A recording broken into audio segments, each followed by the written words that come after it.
Mám 61 rokov. A až teraz som pochopil, že mi nikto nepovedal, ako v skutočnosti vyzerá dospelý život. Myslel som si, že v 35 sa všetko dostane na svoje miesto. Že budem poznať odpovede. Že to bude jednoduchšie. A viete, čo sa stalo v skutočnosti? Nič výnimočné. Vôbec nič. A práve v tom bol celý problém. V 20 som si myslel, že dospelý život je o tom, keď máš prácu, rodinu, byt. V 30, že je to vtedy, keď už nie si závislý od rodičov. V 40, že je to vtedy, keď sa sám stávaš oporou pre iných. A v 60 som pochopil, dospelý život je o tom, keď začneš neustále odkladať to, čo je dôležité. Nie kvôli lenivosti. Nie preto, že by si nechcel. Jednoducho, je tu práca, rodina, povinnosti, účty, rozvrh, únava. A tak si hovoríš neskôr, niekedy, potom. Oddychnem si, potom. Začnem sa starať o zdravie, potom. Porozprávam sa poriadne so synom, potom. Pôjdem tam, kam som už dávno chcel, potom. Najnebezpečnejšie slovo dospelého života je potom. Pretože to potom sa mení na roky. A jedného dňa si uvedomíš, že nemáš odpoveď na otázku. A kedy som naposledy urobil niečo len preto, že som to chcel? Nemal som žiadne tragédie. Nikto nezomrel. Nikto neodišiel. Žiadne katastrofy. Práca bola stabilná. Manželka na blízku. Deti vyrástli v poriadnych ľudí. Ale niekde medzi 35. a 45.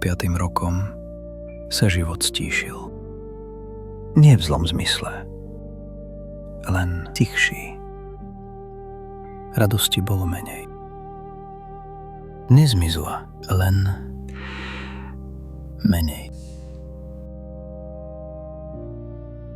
Pamätám si, že kedysi som sa vedel tešiť na víkend tak, že som bol pripravený stráviť celú sobotu na bicykli alebo s priateľmi niekde pri vode.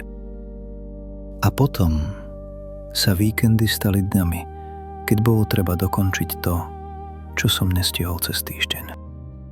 Chápete, o čom hovorím?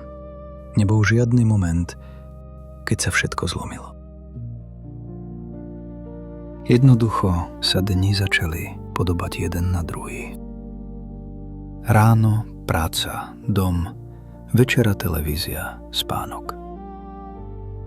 A ty akoby žiješ, ale necítiš, že žiješ. Viete, čo je zvláštne? Nikdy som nebol sám. Manželka bola na blízku. Deti, kým nevyrástli, boli doma. Potom prišli vnúčatá. Kolegovia v práci, susedia.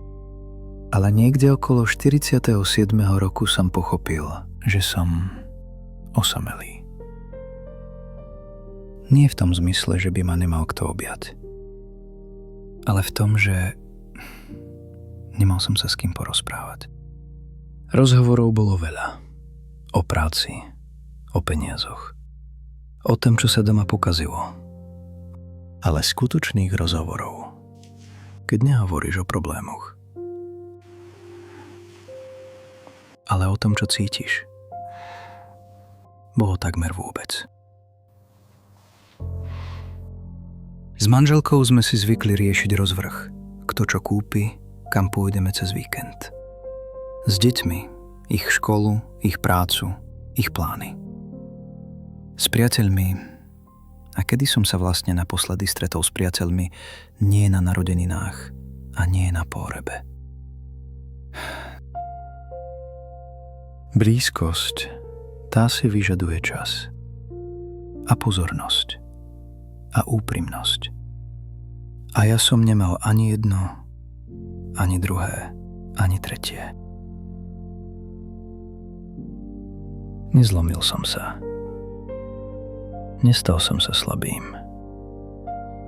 Len som dlho žil bez toho, aby som si kladol otázky. V 30 som chcel veľa. Mal som plány, sny, nápady. Chcel som sa naučiť hrať na gitare. Chcel som ísť do hôr. Chcel som napísať knihu, alebo aspoň začať. A potom prišli deti, hypotéka, práca, ktorú nebolo možné opustiť. A všetky tie chcem ustúpili do úzadia. Pretože najprv treba. Treba zarobiť. Treba zabezpečiť rodinu. Treba byť zodpovedný. A viete, čo sa stalo po 20 rokoch? Zabudol som, čo som vlastne chcel. Nie zámerne. Jednoducho som o tom prestal premýšľať. Dospelý život nie je o úspechu, ani o zlyhaní. Je o voľbe, ktorú robíš každý deň. Aj keď si myslíš, že si nevyberáš. Keď hovoríš zajtra začnem, vyberáš si. Keď odkladáš rozhovor, vyberáš si. Keď sa tváriš, že je všetko v poriadku, hoci vo vnútri už dávno nie je, vyberáš si. Trvalo mi 60 rokov, kým som to pochopil. Nikto neupozorňuje na to, že dospelý život nie je jeden moment. Je to proces. A to najťažšie, na ňom nie sú veľké rozhodnutia. Ani krízy. Ale tieto malé, každodenné vzdania sa seba samého. Viete, čo by som si chcel povedať v 35?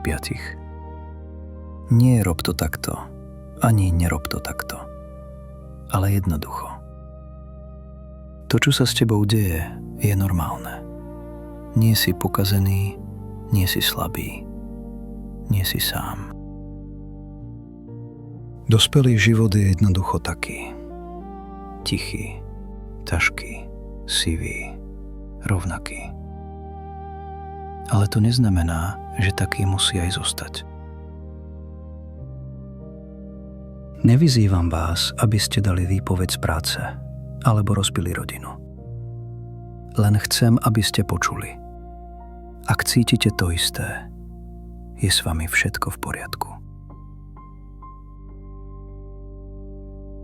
Možno je však čas prestať odkladať potom.